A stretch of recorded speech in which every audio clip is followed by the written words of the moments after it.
கழகத்தின் பொதுச் செயலாளர் எடப்பாடியார் தலைமையிலே தமிழகம் முழுவதும் கண்டன ஆர்ப்பாட்டம் என்று செய்தியை அனுப்பினார். அதை ஏற்றுக்கொண்டு நாங்கள் தமிழ்நாடு முழுவதும் இன்று ஆர்ப்பாட்டம் நடைபெறுகிறது. செங்கல்பட்டு மேற்கு மாவட்ட கழக செயலாளர் அருமை அண்ணன் சிட்லப்பாக்கம் ராஜேந்திரன் தலைமையிலே இன்று செங்கல்பட்டு பேருந்து நிலையத்தில் ஆர்ப்பாட்டம் நடந்தது. இந்த ஆர்ப்பாட்டம் எதற்கு? பல்கலைக்கழகத்தில் ஒரு பெண்மணியை சிக்கி சின்ன பெண்ணமாக்கிவிட்டு 2 குற்றவாளிகள் அது இருந்தார்கள். ஒருவர் மட்டும்தான் பிடிபட்டார்கள். மற்றொருவர் எங்கே என்று இன்று வரை போலீஸ்காரர் பிடிக்கவும் இல்லை, அவரை பற்றி செய்தியும் கூறவில்லை.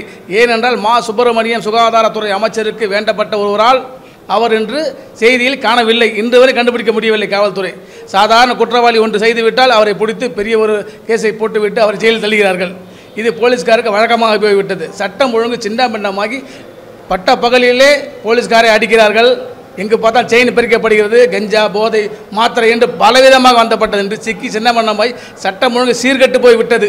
இதற்கு முழு காரணம் தமிழக முதலமைச்சர் மு.க. ஸ்டாலினும் அவருடைய மகன் உதயநிதிதான் என்று அதிகாரப்பூர்வம் எல்லோருக்குமே தெரியும். இதற்கு காரணம் என்று நாங்கள் சொல்ல வேண்டாம். பொதுமக்களுக்கு இந்த சட்டம் சரியில்லை, சட்ட ஒழுங்கு சீர்கட்டு போய்விட்டது.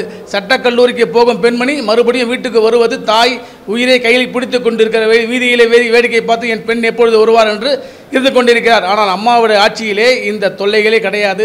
எடப்பாடியார் ஆட்சியிலே பொதுமக்களுக்கும் கல்லூரியில் படிக்கின்ற மாணவிகளுக்கும் அதிகமான பாதுகாப்பை கொடுத்து பெண் காவலரை கொடுத்து பத்திரமாக வீட்டை அழைத்து வந்தார்கள். இன்று பெரிய பெரிய அதிகாரிகளே தேவையில்லாத வேலைகளை செய்து கொண்டு அண்ணா பல்கலைக்கழகம் என்று அண்ணா என்ற எவ்வளோ பெரிய ஒரு பேர் அது. அண்ணா பல்கலைக்கழகத்திலே ஒரு பெண்ணை சிக்கி சின்னவண்ணமாக்கி அந்த பெண்ணை வீடியோ எடுத்து மிரட்டி 2 பேர் பாலியல் பலாத்காரம் கொடுத்திருக்கிறார்கள். ஆனால் ஒருவர் மீது தான் இன்று வரை எஃப்ஐஆர் பதிவு செய்து அவர் சிறைச்சாலையில் வைத்து இருக்கிறார்கள். மற்றொன்று, ஏன் அதை இதுவரைக்கும் காவல் நிலையத்தில் அவரை அழைத்து விசாரணை செய்யவில்லை? இதற்கு காரணம் என்ன?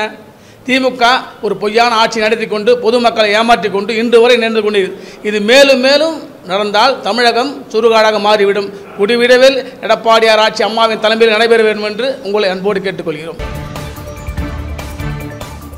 செய்திகளை உடனுக்குடன் தெரிந்து கொள்ள நமது அம்மா இணையதள தொலைக்காட்சியை சப்ஸ்கிரைப் செய்து அருகில் உள்ள பெல் ஐகான்